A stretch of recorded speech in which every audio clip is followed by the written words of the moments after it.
Voy a pedirle a un presidente de la República de Colombia del 2002 al 2010, quien redujo, entre otras cosas, la inflación del 7 al 2%, el desempleo del 16 al 11% y trajo inversión extranjera de 2.000 a 7.000 millones de dólares a su país. Voy a insistir en que nos platique la política de seguridad democrática que utilizó y lo que nos pueda comentar respecto a mejorar cómo iniciar la lucha en contra de la corrupción. Gracias, señor presidente. Gracias, doctor Heredia. Me complace mucho estar nuevamente en este foro, cada que llevaba varios años de no poder asistir porque regresé al Congreso de Colombia y me he mantenido en plena actividad política. Este foro para mí ha sido un sitio de rendición de cuentas y de aprendizaje. Muchas gracias a don Miguel, a su familia y a todos ustedes.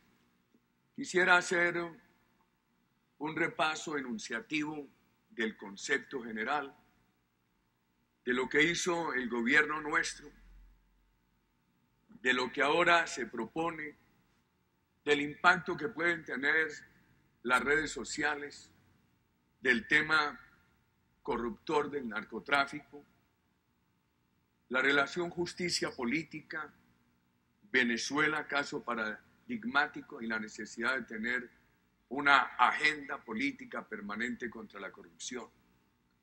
Yo le propuse a los colombianos una política que generara confianza en el país, que se soportaba en tres elementos: la seguridad, la confianza de inversión y la política social, simultáneos. Y por supuesto eso necesitaba legitimidad. Una política de seguridad no se puede avanzar con ella si no está legitimada en un gran soporte democrático. Y la corrupción es un factor de anulación de la legitimidad democrática. ¿Qué hizo el gobierno nuestro el día que me posesioné? ¿Cómo llaman aquí? La protesta. El día que empieza el presidente. Toma de protesta. La toma de posesión.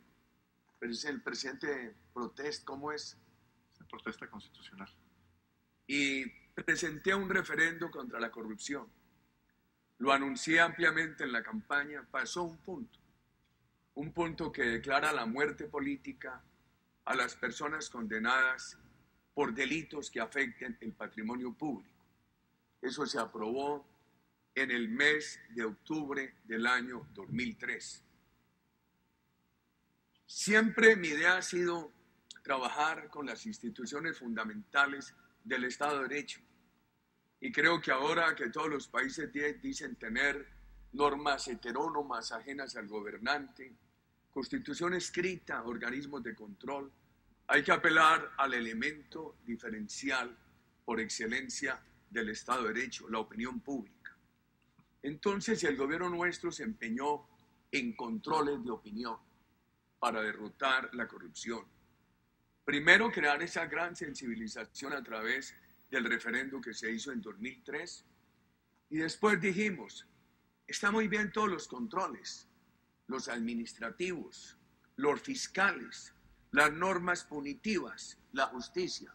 Pero lo más importante es apelar al Estado de Derecho, a su punto fundamental, que es la participación de opinión pública. Entonces nos dimos a la tarea de crear espacios de opinión para combatir la corrupción. Por ejemplo, en el ejercicio de la seguridad democrática.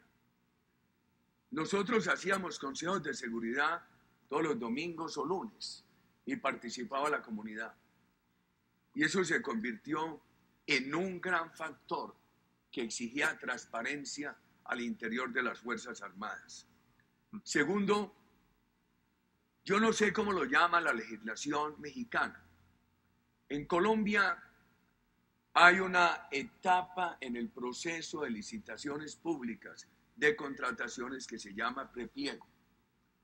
Antes de publicar los pliegos que contienen las condiciones para una licitación pública, se publica un formato previo, prepliegos, para evitar que esos prepliegos se confeccionaran corruptamente al interés de proponentes.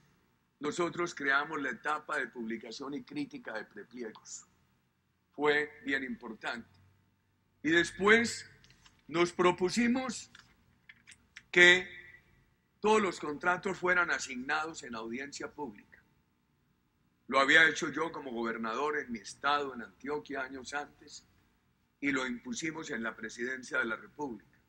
Algunos de ustedes que hayan viajado a Bogotá verán que tiene un aeropuerto nuevo muy bello.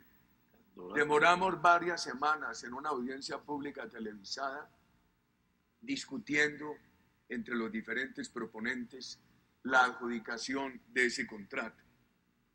Pero, por ejemplo, tuve un fracaso que tanto lamento. Mi ministro de Obras Públicas, secretario de Infraestructura, equivalente más o menos aquí, era una persona impoluta. Murió por allá en 2012, 2013. Y estábamos adjudicando un contrato, uno de los tramos de la carretera de Bogotá al Caribe. Se lo ganó Odebrecht. Hubo toda la licitación pública, todos los controles. Y sin embargo, hace 2 años apareció un viceministro nuestro que habíamos escogido sin política, recomendado por la Cámara de Comercio de Cartagena de Indias, egresado de la Universidad de los Andes y de la Universidad Mason de los Estados Unidos. Apareció recibiendo un soborno de Odebrecht. Qué tristeza, qué tristeza. O sea que en esto no se puede confiar uno que por la circunstancia de tener la audiencia pública está garantizado totalmente la transparencia del contrato. En la misma dirección creamos las veedurías comunitarias.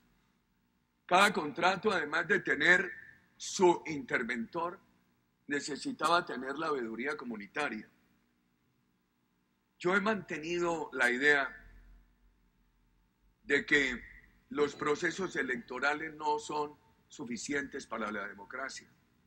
Mantuve durante los 8 años una reunión permanente con la comunidad colombiana, examinando todos los temas de gobierno.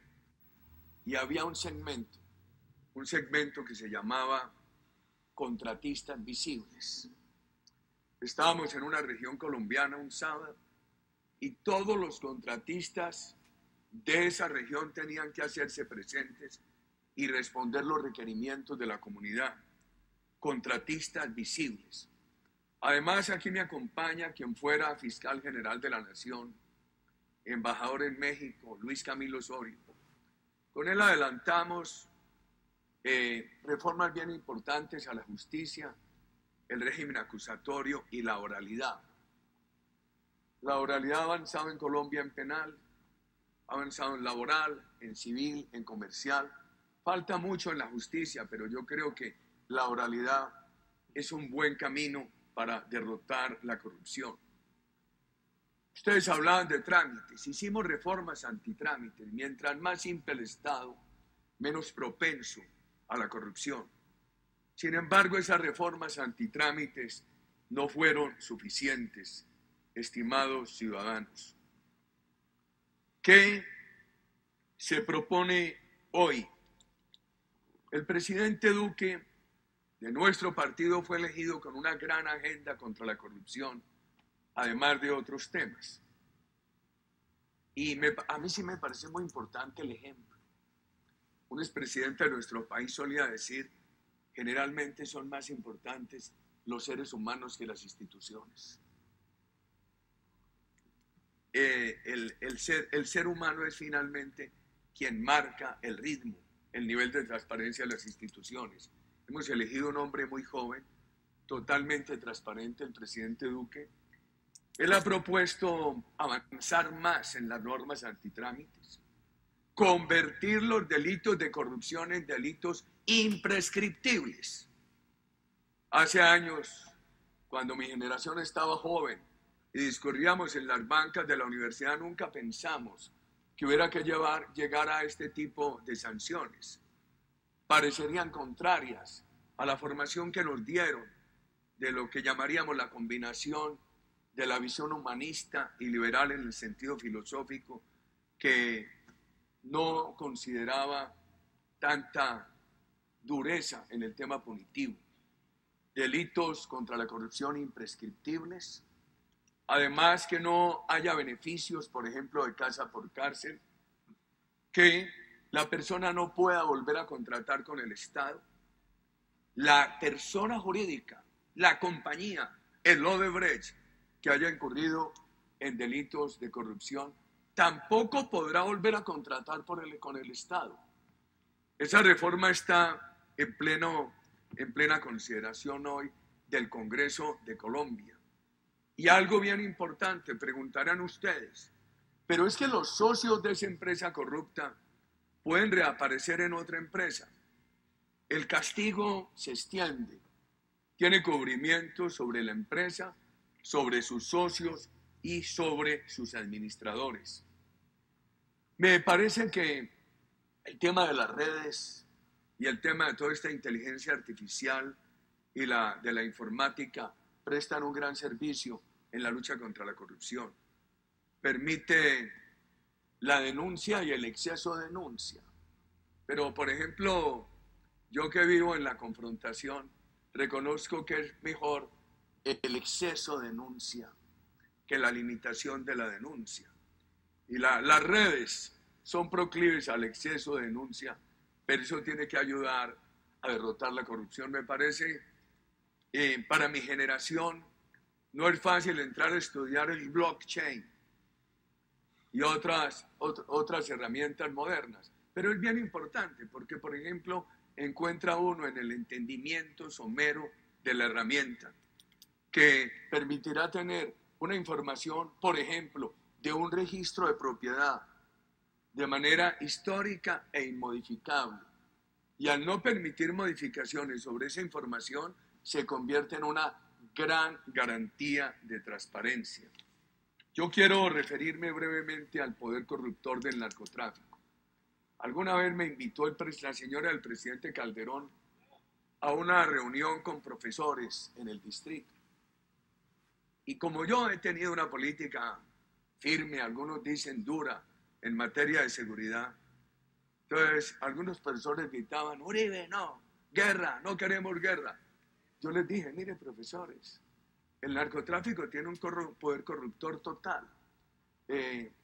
Ellos empiezan en sus negocios y cuando encuentran algún obstáculo en el Estado lo corrompen, o asesinan o les reciben el soborno.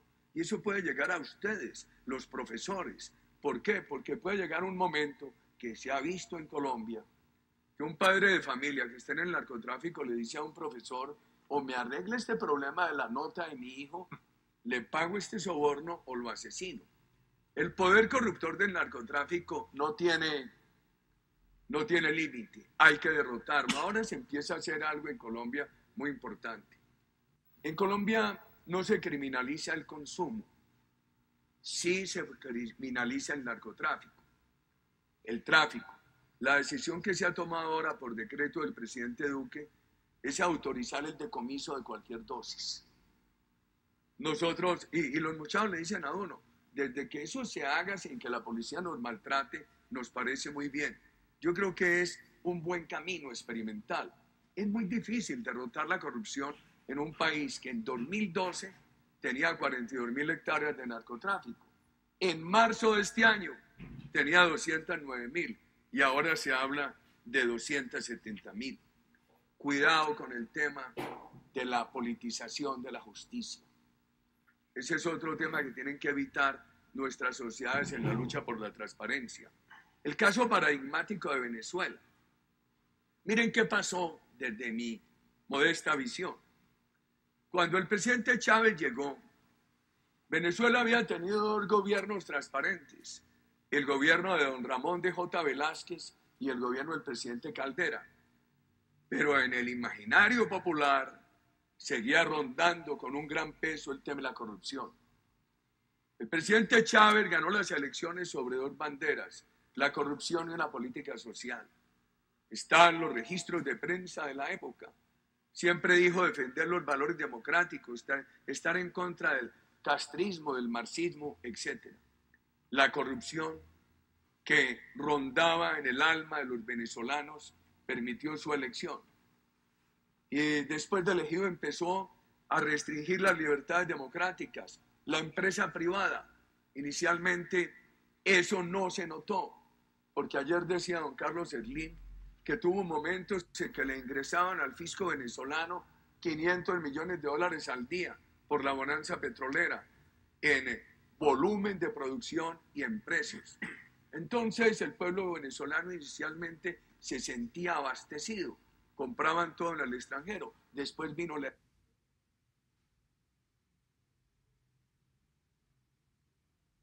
escasez, más corrupción, corrupción para poder comprar divisas e importar, etc. Y finalmente, ¿en qué están? Garantizando corrupción en las altas burocracias de la tiranía. Y el pueblo simplemente con un mínimo vital, sometido a un proceso parecido al de Cuba. Yo creo que el recorrido de Venezuela nos tiene que alertar. La corrupción puede ser un camino que finalmente instale dictaduras. La agenda contra la corrupción, y con esto termino, tiene que ser permanente. Yo no he dejado esta batalla política. Después de haber salido de la presidencia, pues creamos un partido, estuvimos en el Congreso 2014-2018, acabamos de elegir al presidente Duque y me desempeño como senador en Colombia. Hemos presentado un proyecto para que cualquier gestión que haga un congresista en el Estado se publique. Una de las maneras como se adelanta la corrupción es que un congresista pide apoyo al presupuesto para un proyecto. No se conoce el nombre del congresista. Por intercambio de votos le dan el proyecto y después se ejecuta de manera corrupta. Nosotros creemos que cualquier congresista que haga una gestión ante el Estado, esa gestión debe publicarse para ayudar a garantizar la transparencia. Muchas gracias.